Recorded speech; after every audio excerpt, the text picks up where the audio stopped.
Welcome, everybody. I'm Mark Peter Davis, managing partner of Interplay. I'm on a mission to help entrepreneurs advance society, and this podcast is definitively part of that effort. We've got a great segment today. It's mission critical for most entrepreneurs and maybe one of the hardest topics. Thong's going to take us through how to determine whether or not your idea really has the muster and has a big enough pain point to be worth building. Is it the right idea? And the reason why this is so hard for folks is it's more art than science. But the way Thong presents it, she distills it down into a series of concepts that in maybe an abstract way provide the ability to test the merits of a concept and may help guide you towards the promised land. So with that, let's jump in. All right, Thong, welcome back to the podcast party. Thank you. It's good to be back. I've heard you guys have taped a lot of great episodes since my last one, so pretty excited to get caught up.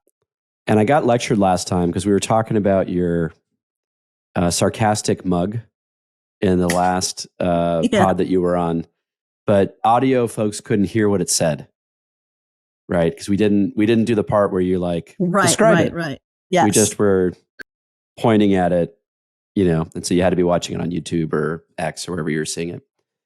So today I'll comment on your wonderful blue light blocker glasses, which there's a little hack now because I can see your entire screen. Yep. So there's probably some hacker who can use AI to scan your glasses and get some spying done. So they can see my Amazon cart. There you go. And that's what you're really doing during the podcast. Okay, what do we got today? Well, just want to tell you today I have a safe for work mug. My mug from Yosemite, not my mug that says for fuck's sake. Right. I like the other one more, to be honest. And yeah, today we're going to talk about a fun topic. I'm actually pretty shocked that we hadn't come up with this one before because it's a pretty important one. It's one that, often keeps founders from making the jump from working on an idea as a fun side project to fully committing to it as a business. And that question is, how do you know you have a big business idea? So I think a lot of people kind of, toss ideas around, don't know if it's big enough. Will it be an idea that attracts investors? Will it result in a long-term viable company? You need to be able to answer that, before you even spend a lot of time on your startup. But then it's also a question that you constantly need to be revisiting, right? Because as you're working on your business, you're often iterating on the product and the idea and who the customer is. So it's something that you always have to keep coming back to make sure that you're working on a big idea. And so the framework we're going to discuss today in thinking about that is looking at 4 key factors. One is looking at the pain point itself, then the market size, then the product, and then the monetization, and giving you ideas on what to ask yourself in each one of those segments. So first things first, big startups solve big, painful problems, right? So you got to ask yourself, are you solving a real problem that a lot of people have and a lot of people feel passionate about and that a lot of people are going to pay for? So the more urgent and costly the problem is, the better your odds of success. So, ask yourself, is this just a nice thing to have, or is it a must have? Or maybe are people already paying for solutions to this problem that are not as good as yours? And then, ask yourself, if this problem isn't solved, does it cause a lot of frustration, lost time, financial pain? Just some good questions to ask yourself. I think, obviously Uber is a really good example.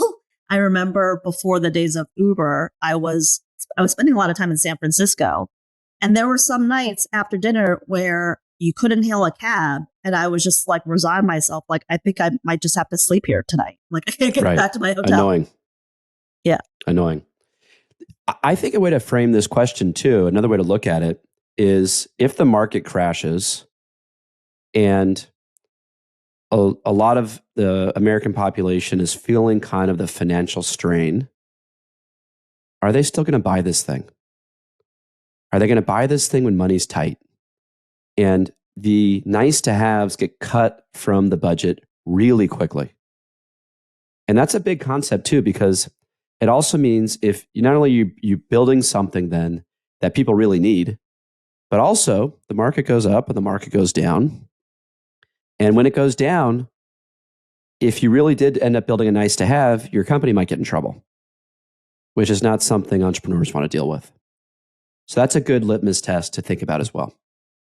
Yeah, I think that's right. And I think just some categories are more susceptible to that than others, right? My whole career has been in consumer. And so a lot of those are discretionary purchases, right? Beauty, apparel. So I think, if you're comparing things across different categories, you might have to use kind of a different litmus test, because otherwise you would never launch a fashion brand. Now, this kind of the second part of the framework I wanted to talk about is market size. So when you're thinking about market size and how many people are out there that you can address, the one thing to keep in mind is that obviously you need to have a large market, right? It's got to be huge, but it also has to be growing. If it's huge now and, for some reason demographically or trend wise, it's shrinking, not a great place to be. So this is where the concepts of TAM, SAM, and SOM come in.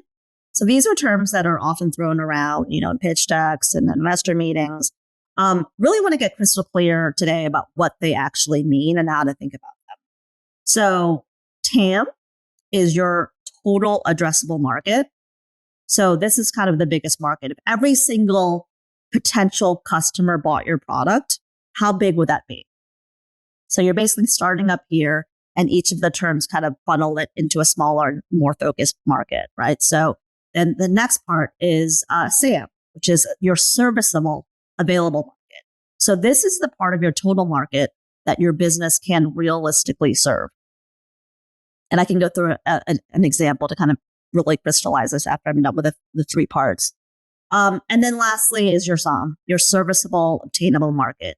So this is the piece of your SAM that you can realistically capture in the next few years. And that actually takes a lot of, you have to make a lot of assumptions in order to get there.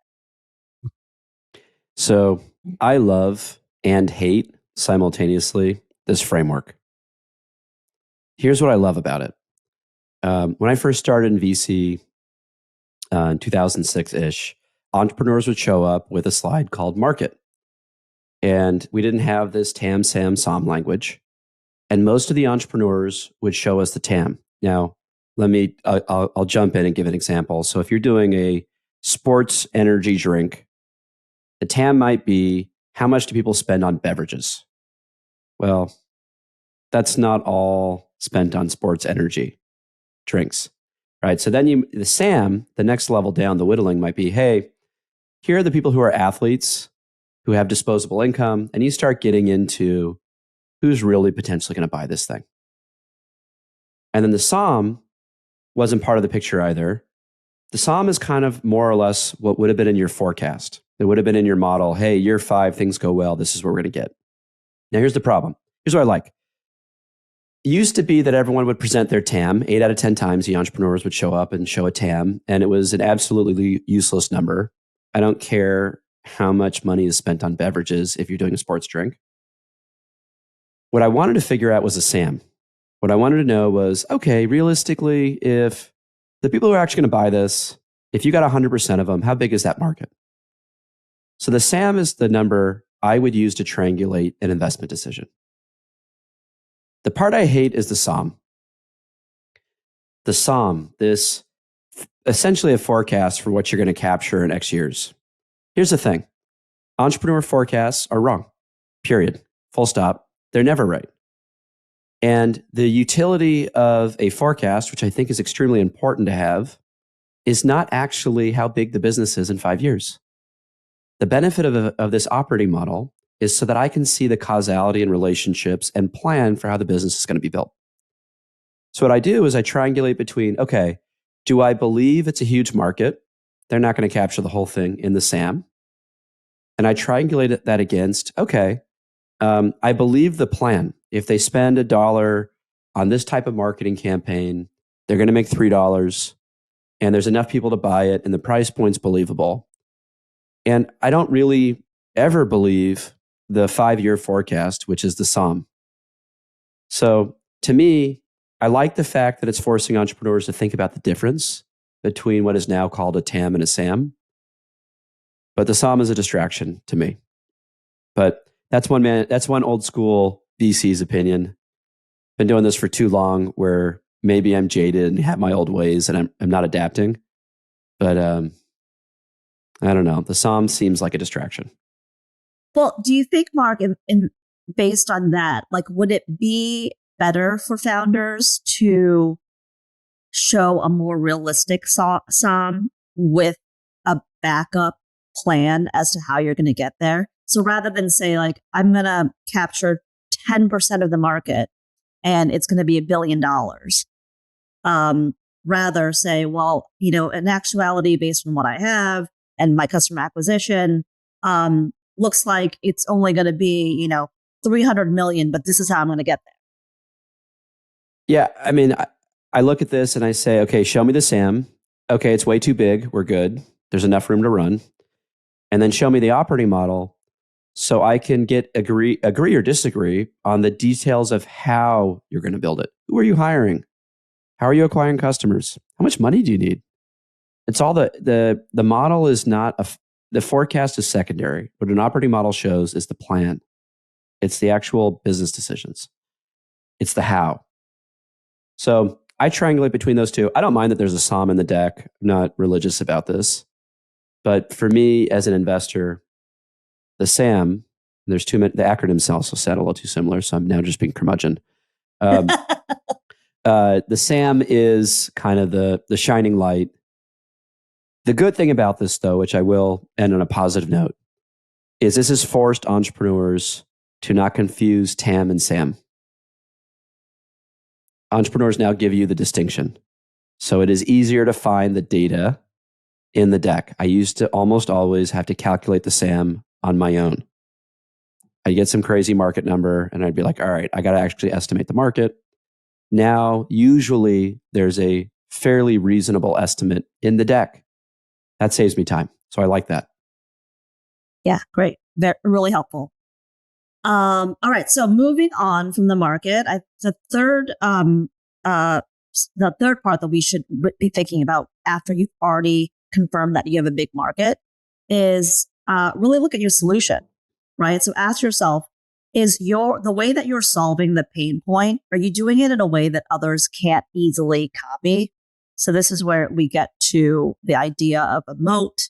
Think about, is it 10 times better than what's already out there? It can't just be marginally better. And it can't just be a little bit cheaper or, price is often not a great moat. Ask yourself, do you have a competitive advantage that protects you from competitors so that you can have a long-term viable business that's profitable?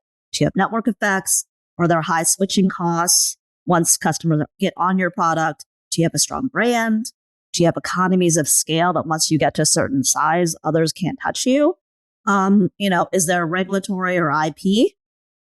Those are all kind of great signals that you can protect yourself from competitors. I just want to put an asterisk on this last point. Competitive advantage, critical usually for venture scale companies to get big. There was a great Harvard Business Review article that I found very validating 14 years ago, saying something to the effect that competitive advantage are an American myth, and it's not that they don't exist. They're just not required. There's a whole slate of businesses where, take consulting, for example, it's almost always going to be fragmented by nature of relationships and networks. And that creates opportunity for a lot of different players. Those companies maybe are harder to scale in some cases.